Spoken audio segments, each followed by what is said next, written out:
ماشاءاللہ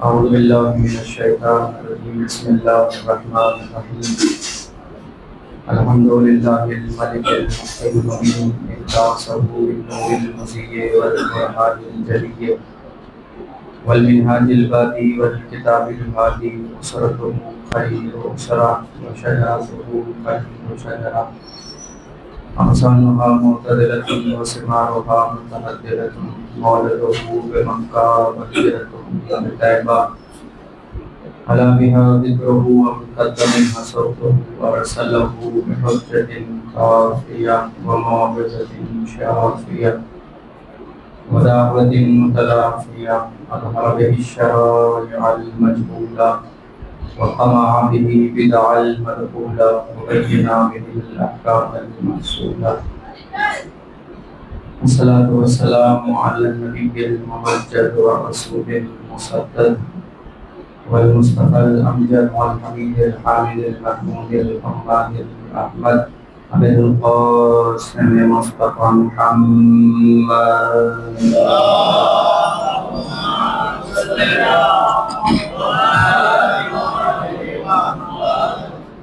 وعلى آل بيته الطيبين الطاهرين المعصومين المظلومين المنتخبين المنتجبين الهداة المهديين واللعنة الدائمة الباقية على أعداء الدين أجمعين من ليلنا هذا إلى قيام يوم الدين آمين يا رب العالمين. أما بعد فقد قال الله الحكيم في القرآن الكريم بسم الله الرحمن الرحيم ألم تر كيف ضرب الله مثلا كلمة طيبة كشجرة طيبة أصلها ثابت وفرعها في السماء. صلوات پر محمد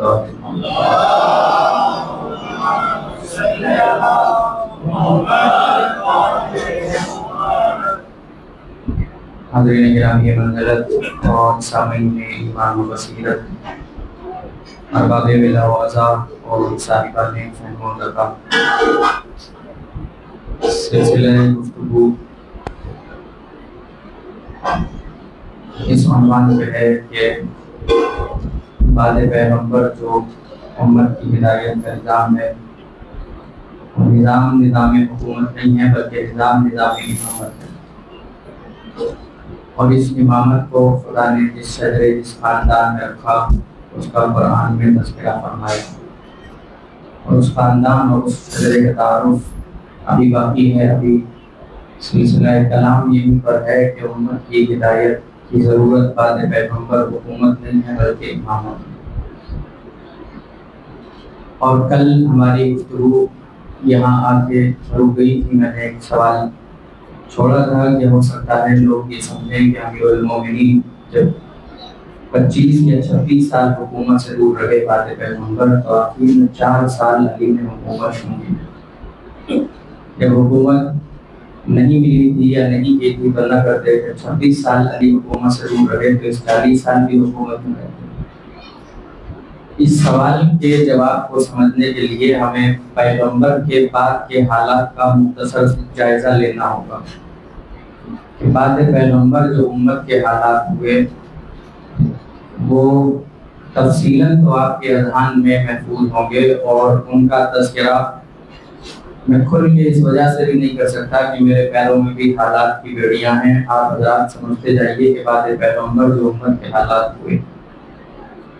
جب نبی نے اس دنیا سے پردہ فرمایا تو امت کا ایک بہت بڑا طبقہ وہ ہے کہ جنہوں نے خلافت کو تسلیم کیا، اور وہ یہ کہتے ہیں کہ بعد پیغمبر پہلے خلیفہ یہ ہیں، دوسرے خلیفہ یہ ہیں، تیسرے خلیفہ یہ ہیں، اور چوتھے خلیفہ علی ابن ابی طالب ہیں.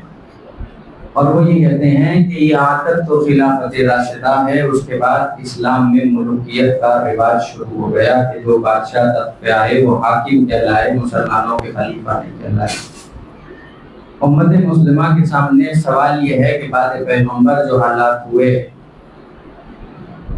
نبی کی شہادت کے بعد پیغمبر اسلام کی امت کچھ افراد دو طبقوں میں تقسیم ہو گئی. کچھ افراد تو وہ تھے کہ جو پیغمبر کے غسل و کفن میں شریک رہے اور پیغمبر کے جنازے میں بیٹھے رہے. اور مسلمانوں کا ایک بہت بڑا طبقہ ایسا تھا کہ جو نبی کا خلیفہ بنانے کے لیے سقیفہ میں جمع ہو گیا اور وہاں پیغمبر اسلام کے خلیفہ کا انتخاب کر لیا گیا. اور وہ یہ کہتے ہیں, انہوں نے نظریہ یہ دیا کہ نبی نے اپنے بعد کسی کو اپنا خلیفہ نہیں بنایا, نبی نے اپنی زندگی میں کسی کو اپنا جانشین, اپنا وصی, اپنا خلیفہ مقرر نہیں کیا, اور یہ اختیار نبی نے امت پہ چھوڑ دیا کہ جسے امت چاہے اسے بنا لے, جسے امت چاہے اسے چن لے, جسے امت چاہے اس کا انتخاب کر لے. جسے امت چنے گی وہ نبی کے بعد مسلمانوں کا رہبر ہوگا, مسلمانوں کا ہادی ہوگا, مسلمانوں کا خلیفہ ہوگا. یہ ہمارا نظریہ نہیں ہے, یہ نظریہ عامہ کا نظریہ ہے. وہ یہ کہتے ہیں کہ نبی نے کسی کو منتخب نہیں کیا, نبی نے قانون یہ چھوڑا کہ میرے بعد یہ خلافت کا دار و مدار کس پہ ہے؟ امت پہ. جسے امت چن لے گی وہی مسلمانوں کا خلیفہ ہوگا. تو اگر اصول یہی ہے کہ جسے امت چنے گی وہ مسلمانوں کا خلیفہ ہوگا, تو امت نے جب یزید کو چنا تو اسے خلیفہ کیوں تسلیم نہیں کیا گیا؟ اگر یہی نظام ہے کہ جسے سارے مسلمان مانیں گے وہی مسلمانوں کا خلیفہ ہوگا, تو جب یزید پہ سارے مسلمان صحابہ, بڑے بڑے کبار صحابہ جن کے نام تاریخ میں موجود ہیں, اور انہوں نے یزید کی بیعت کو رسول کی بیعت کہا ہے. جب ایسے کبار صحابہ نے یزید کی بیعت کر لی تھی, اس وقت جتنی اسلامی سلطنت پھیل چکی تھی ان سب نے یزید کی بیعت کر لی تھی. اور وہ افراد کے جنہیں مخصوص کیا گیا تھا یزید کی حکومت کے اعلان کے لیے, انہوں نے بھی یزید کی حکومت کا اعلان کر لیا تھا. تو اس کے بعد مسلمانوں نے کیوں یزید کی خلافت کو تسلیم نہیں کیا؟ ایسا تو نہیں ہوتا. میں مثال سے اپنی بات واضح کروں کہ آپ بازار میں جاتے ہیں, ہم بھی جاتے ہیں خریداری کرنے, آپ بھی جاتے ہیں. ایک جگہ تو اچھے اچھے آم بک رہے تھے, اور وہ آم کا موسم ہے تو یہ مثال دے دیتا ہوں. ایک جگہ تو اچھے اچھے آم بک رہے تھے مگر ان کا ریٹ تھا 100 روپے, 100 روپے کے 1 کلو. دوسری جگہ پہنچے تو ایک بہت بڑا ڈھیر لگا ہوا تھا, وہ آواز دے رہا تھا کہ 20 روپے کلو, 20 روپے کلو. اب میں نے تھیلا اٹھایا, میں اس میں سے اچھے اچھے آم چھانٹنے لگا اور اپنے تھیلے میں رکھنے لگا.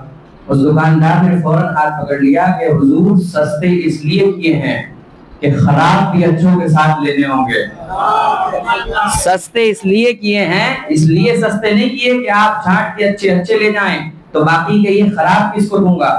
سستے اس لیے کیے ہیں تاکہ اچھوں کے ساتھ یہ خراب بھی بک جائیں. تو جب تم نے نظام خلافت کو اتنا سستا کیا تھا کہ جو بھی آئے نبی کے تخت پہ آ کے بیٹھ جائے, جس کا بھی دل چاہے حکومت کو سنبھال لے, جو بھی چاہے نبی کی مسند پہ آ کے بیٹھ جائے, تو جب سارے بن گئے تھے یزید کو کیوں تسلیم نہیں کیا گیا؟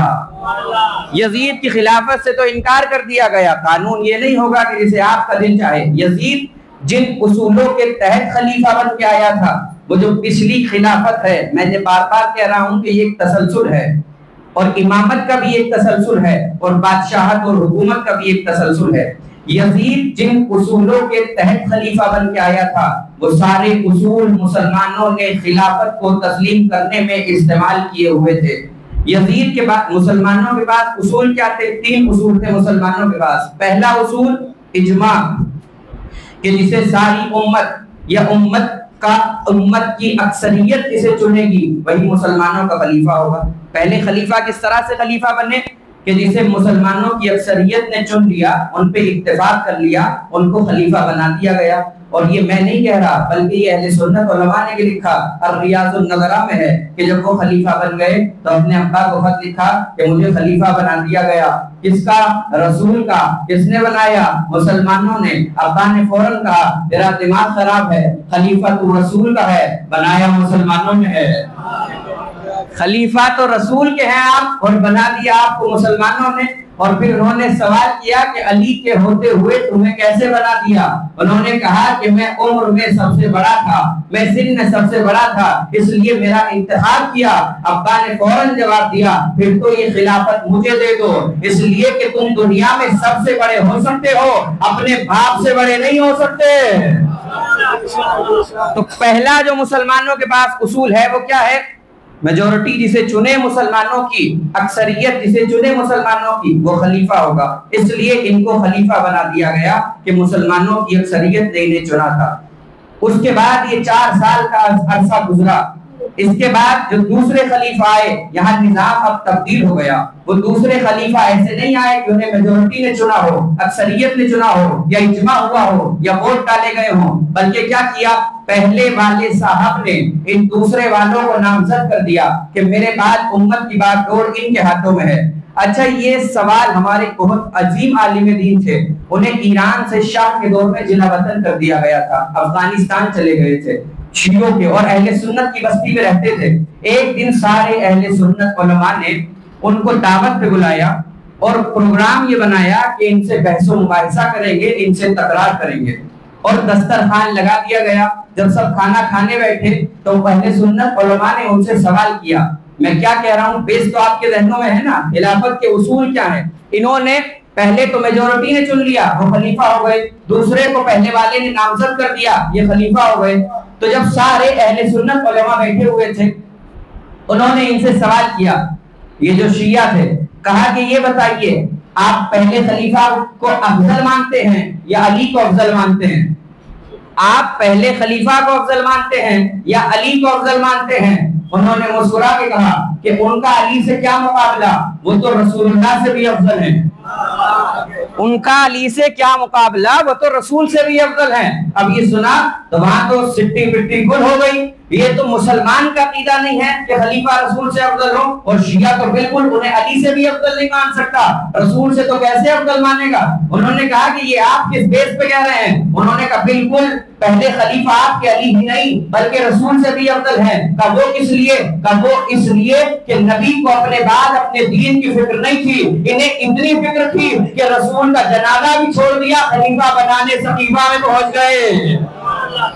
انہیں رسول کے دین کی اتنی فکر تھی کہ نبی کا جنازہ بھی چھوڑ دیا اور پہنچ گئے کہاں؟ خلافت کو قائم کرنے کے لیے۔ تو پہلا اصول کیا تھا؟ اجماع امت۔ دوسرا اصول کیا بنا؟ نامزد کرنا، کہ پہلے والے خلیفہ نے دوسرے والے خلیفہ کو نامزد کیا اور کہا کہ ہمارے بعد یہ خلیفہ بنے گے، یہ مسلمانوں کی تاریخ ہے اور یہ سب نے لکھا۔ اس کے بعد جب یہ دور بھی گزرا، 10 سال کا عرصہ اور گزر گیا، اب تیسری خلافت کا دور آیا۔ تو یہ جو دوسرے خلیفہ ہیں، انہوں نے 6 افراد کی ایک کمیٹی بنائی جسے شورا کہا جاتا ہے۔ اس کمیٹی کے اندر امیر المومنین کو رکھا، سعد ابن ابی وقاص کو رکھا۔ یہ سعد ابن ابی وقاص وہی صحابی ہیں کہ جن کا بیٹا کربلا کے میدان میں لشکر یزید کا سپہ سالار ہے اور حسین کا قاتل ہے۔ یہ سعد ابن ابی وقاص ہیں، پہلے علی ہیں، دوسرے سعد ابن ابی وقاص ہیں، پھر اس کے بعد عبد الرحمن ہیں، طلحہ ہیں، اس کے بعد زبیر ہیں۔ ان 6 لوگوں کی کمیٹی بنائی اور کہا کہ جس کو یہ چن لیں وہی میرے بعد مسلمانوں کا خلیفہ ہوگا۔ تو اب 3 نظام ہو گئے۔ پہلا نظام اجماع امت، دوسرا نظام تنصیب یعنی ایک خلیفہ دوسرے کو نامزد کرے، تیسرا نظام شورا کمیٹی، کچھ لوگوں کو یہ اختیار دے دیا جائے کہ وہ کسی کی خلافت کا اقرار کریں۔ اب آئیے تلاش کرتے ہیں یہ تینوں نظام یزید کی حکومت میں ہیں کہ نہیں ہیں۔ جب آپ تلاش کریں گے تو یہ تینوں نظام یزید کی حکومت میں آپ کو دکھائی دیں گے۔ یزید اجماع امت سے بنا، وہاں تو صرف مدینے والے تھے، یزید کو تو اس وقت جن کی حکومت پھیل چکی تھی، سب نے اپنا خلیفہ تسلیم کر لیا تھا۔ پہلا اصول پایا جاتا ہے۔ دوسرا اصول کیا ہے؟ تنصیب، یعنی پہلے والا دوسرے والے کو نامزد کرے۔ معاویہ نے اپنے بیٹے یزید کو نامزد کیا کہ میرے بعد مسلمانوں کا خلیفہ یہ ہے۔ تیسرا اصول کیا تھا کہ کچھ لوگ یہ اعلان کریں کہ مسلمانوں کا خلیفہ اب یہ ہونے والا ہے۔ یزید کے سارے اسلامی ممالک کے اندر یہ اعلان کیا جا چکا تھا کہ اب معاویہ کے بعد یزید کی حکومت قائم ہو رہی ہے۔ آج سارے مسلمان اٹھ کے کہتے ہیں یزید غلط تھا، حسین صحیح تھے، یزید غلط تھا، حسین صحیح تھے۔ یہ کہنے سے بات نہیں بنے گی، بلکہ آپ کو کہنا پڑے گا اجماع غلط تھا، حسین صحیح تھے۔ اجماع غلط تھا، حسین صحیح تھے۔ شورا غلط تھا، حسین صحیح تھے۔ نامزد کرنا غلط تھا، حسین صحیح تھے۔ جب یہاں تک آؤ گے تو پھر ماننا پڑے گا غدیر صحیح تھا، سقیفہ غلط تھا۔ یہ ایک نظام ہے، یہ ایک تسلسل ہے۔ اب آپ آئیے، تو جب یہ 6 لوگوں کی کمیٹی بنا دی گئی، امیر المومنین ابھی تک کہاں ہے؟ گوشہ نشین ہے امیر المومنین، اپنے گھر کے اندر ہیں۔ مسلمان یہ کہتے ہیں کہ 6 مہینے کے بعد بیعت کر لی خلیفہ اول کی علی نے، اور ہم یہ کہتے ہیں کہ امیر المومنین نے کبھی بیعت نہیں کی۔ اب اس کے بعد یہ جو 6 لوگوں کی کمیٹی ہے، یہاں سے میں پوری ایک تاریخ آپ کو سنا رہا ہوں، اور انشاءاللہ یہ مجلس بھی تاریخی بنے گی اور ایک ایک لفظ آپ کے ذہنوں میں محفوظ رہ جائے گا۔ 6 لوگوں کی کمیٹی بنا دی گئی، اور کیا کہا کہ اب جس کو بھی یہ چنے وہی مسلمانوں کا کیا ہوگا؟ خلیفہ ہوگا۔ ان 6 افراد نے، یہ جو 6 لوگ تھے ان میں سے 5، ایک تو خود مولا علی ہیں، ان میں سے 5 افراد نے امیر المومنین سے یہ کہا کہ آپ کے پاس 3 شرطیں ہیں، آپ کو 3 شرطوں پہ خلافت دی جائے گی۔ مولا نے کہا کہ شرائط بیان کیجئے۔ کہا پہلی شرط یہ ہے کہ آپ کو خلافت قرآن کی روشنی میں کرنا ہوگی۔ علی نے ہاتھ اٹھا کے کہا کہ ہمیں منظور ہے۔ دوسری شرط یہ ہے کہ آپ کو خلافت سنت رسول کے مطابق کرنا ہوگی۔ علی نے کہا کہ مجھے یہ بھی منظور ہے۔ تیسری شرط یہ ہے کہ آپ کو خلافت پہلے والے 2 خلفاء کی سیرت کی روشنی میں کرنی ہوگی۔ علی نے کہا کہ ہمیں منظور نہیں ہے۔ علی نے کیا کہا کہ ہمیں منظور نہیں ہے۔ یہ بات اتنی آسان نہیں ہے جتنی آسانی سے آپ نے سنی۔ آج 1500 سال کے بعد بھی اگر کوئی حقیقت کی اینک لگائے اور تاریخ کا مطالعہ کرے تو علی کے قدموں میں سجدہ کرتا ہوا نظر آئے گا۔ پہلی شرط کیا تھی؟ قرآن کے مطابق ہو۔ دوسری شرط کیا تھی؟ سنت رسول اللہ کے مطابق ہو، یعنی علی نے خود سوال کیا۔ یہ تیسری شرط اضافی ہے، اگر پہلے والی 2 حکومتیں قرآن اور سنت کے مطابق تھی تو الگ سے شرط لگانے کی ضرورت کیا ہے؟ اگر پہلی والی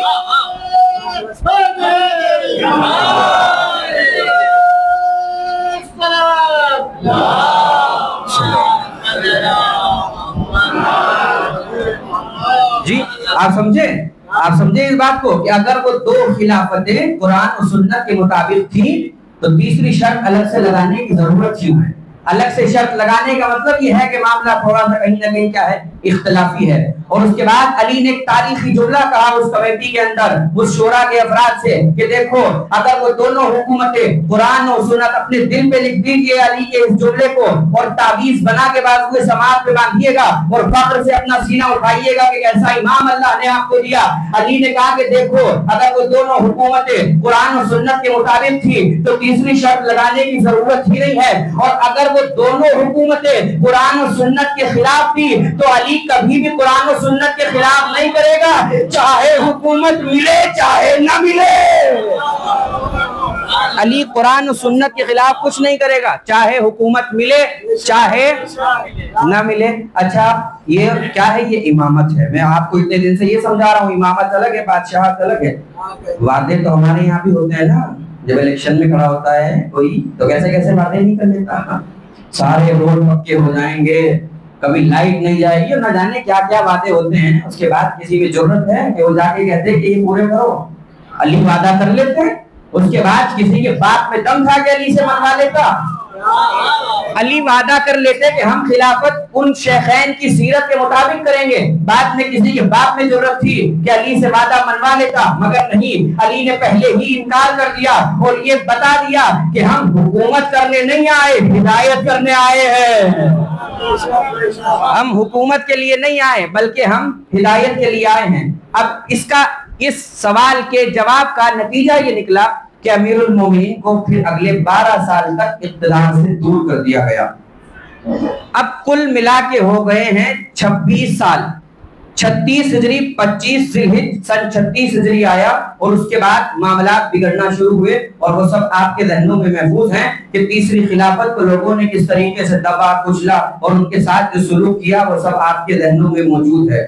جب 36 ہجری آئی، 25 ذی الحجہ سن 36 ہجری، امیر المومنین کے جب عثمان کو قتل کر دیا گیا، ان کے قتل کے بعد سارے مسلمان امیر المومنین کے دروازے پہ آئے اور آ کے کہا کہ علی بیعت لیجئے، ہم آپ کی بیعت کرنے کے لیے آئے ہیں۔ اور امیر المومنین نہج البلاغہ میں فرمایا کہ عالم یہ تھا کہ مجمع اس طریقے سے عمر رہا ہے کہ جیسے جانور بلوں سے باہر نکل رہے ہوں، اور مجمع ہمارے گھر کے دروازے پہ اس طریقے سے آ گیا تھا کہ حسنین کے پیر کچلے جا رہے تھے، میری ابا کے دامن پھٹے جا رہے تھے، اور ایک ہی شور تھا کہ یا علی بیعت لیجئے، یا علی بیعت لیجئے،